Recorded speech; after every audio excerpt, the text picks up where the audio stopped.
34-year-old Jorge Pereira Sepulveda. He was taken into custody. The store clerk was taken to the hospital with non-life-threatening injuries. If you have more information, Lebanon City Police would like to hear from you. The U.S. Supreme Court voted to allow an abortion pill to remain available on the market as appeals play out in lower courts. Reactions are coming in from President Biden and other political figures following that decision. Shelley Malashi has what's next in the legal battle. We need to not let politicians and judges try to make it illegal. It's a striking victory for abortion rights advocates in the continuing battle over abortion. A stay from the Supreme Court late Friday means medication abortion drugs, specifically the drug mifepristone, will remain available in the U.S. without restrictions in states where abortion is legal. President Biden and Vice President Kamala Harris applauded the High Court's decision, with the VP saying, "Our administration will not waver in our commitment to preserving access to essential medication and defending the FDA's ability to approve safe and effective drugs."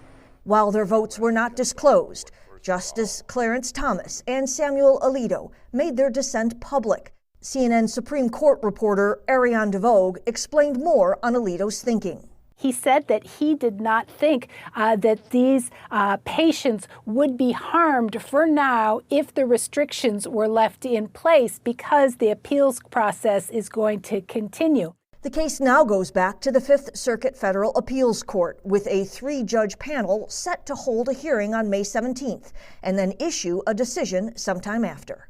We will have to make sure that they don't do the wrong thing, and we will do everything we can to preserve the right of women to receive this drug. They deserve it. They need it. I'm Shelley Malashi reporting. 1, 2, 3.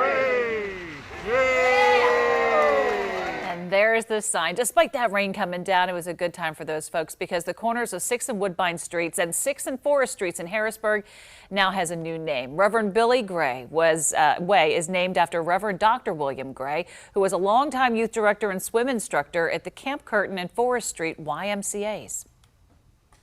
This is a moment in Black history that is memorialized. I'd like them to remember Reverend Billy Gray as a champion within this community, as a trailblazer within this community, and as an inspiration for not only his family and friends, but young people that are still participating in activities right here at the Camp Curtin YMCA.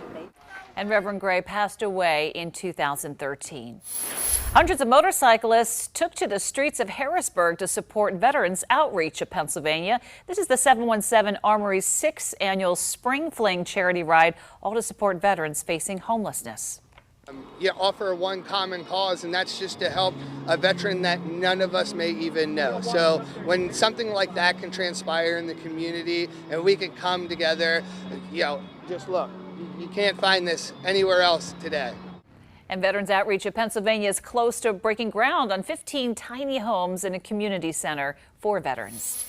People in Lancaster came out to help today with a big move. The Lancaster Public Library held a book parade this morning as it moves from North Duke Street to its new building in Ewell Plaza. The library is expected to be closed for 4 to 6 weeks, and the ribbon cutting for that new location that'll be held on June 27th. Earth to E-Town hosted its 3rd annual Earth Day Festival at the Elizabethtown Fairgrounds today. The organization collected donations for Habitat for Humanity and several other organizations. They accepted used bicycles and sports equipment for families in need. Well, we're trying to bring the whole community together and giving as many different local organizations a spotlight, and then also inviting the community to be a part of it. And there's also a medication take-back event, a recycling drive, also an Earth-centered markers market. Barnstormers fans, you showed up to Lancaster Magazine Stadium today, all for Fan Fest. People could get team autographs and also play catch on the field before the game. We're excited to bring I'd say about 75% of our roster back. A lot of our position players are back, so it means we should score a lot more runs like we did last year. And then we got some new pitchers in town, so we'll see what these new guys can bring. And kids also had a chance to run the bases after the game. It is the first record store day of the year. This is a time for independently owned record stores to shine, and there are plenty of those here in the Susquehanna Valley. Record Store Day has been going on since 2007. To me, certain albums just sound so much better on vinyl, and you're not going to get that from Spotify or anything like that, but that crackle is just... Remember when all we had were albums? The next Record Store Day will take place on Black Friday in November. Still to come on News 8 at 11, a DoorDash driver kidnapped and sexually assaulted. How something many of us carry around allowed family and friends to find that victim quickly. First, though, here's a look at the lottery numbers from tonight.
Welcome back to News 8 at 11. 8 people, including a 12-year-old girl, were shot in southeast Washington, D.C. last night. Police say there were 2 separate shootings, which could be connected.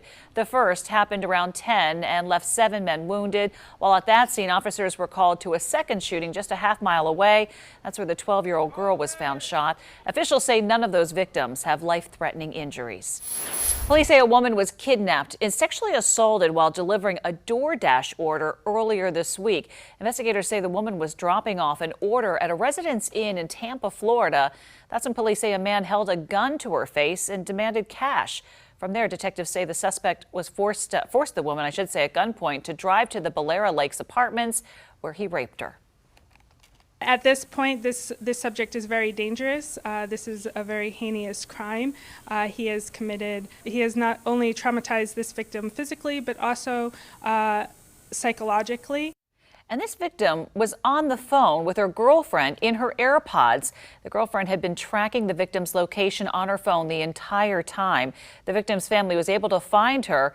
That's when police say the suspect shot and wounded a family friend and then left the area. Earth Day celebrations were held around the country today, including across Florida. In Cape Coral, more than 5,000 people spent Earth Day cleaning up debris from Hurricane Ian, which hit in September of last year. And in the Florida Keys, 2 rehabilitated green sea turtles, look at them, got a celebratory send-off today. These turtles, Mo and Larry, yep, that's their names, were rescued last year, and both were diagnosed with a tumor-causing disease. After months of treatment, happy to report they're ready to be released back into the ocean. Now, the WGAL News 8 Storm Team forecast with meteorologist Ethan Houston. After those intense thunderstorms we had earlier this afternoon and this evening, It is starting to calm down. Skies will begin to clear overnight tonight. We do still have some light showers, but eventually we still should start to see some breaks in the clouds, and the winds will be light. Could also lead to some patchy fog.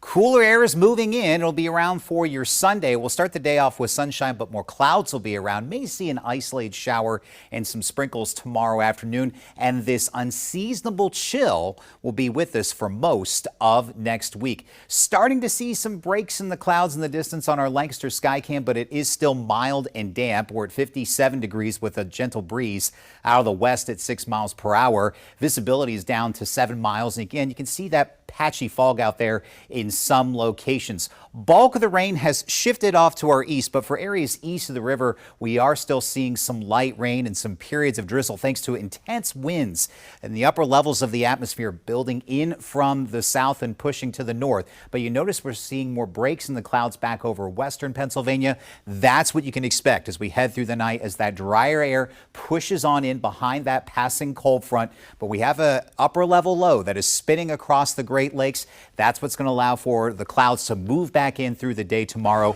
and trigger a few isolated showers and some periods of some sprinkles. So for the rest of the night tonight, skies begin to clear. We'll have some of that fog. Winds will be light. It will be noticeably cooler. Lows will be in the mid to upper 40s. We'll be right around 50 degrees with mostly sunny skies in the morning, but more clouds will bubble up during the afternoon. May see an isolated shower after lunchtime, but highs cooler, only topping off right around 60 degrees. So the rain chances for tomorrow are quite low, but a few spotty light showers will be possible during the early afternoon and early evening hours. Did make it to 75 before that intense line of thunderstorms moved through.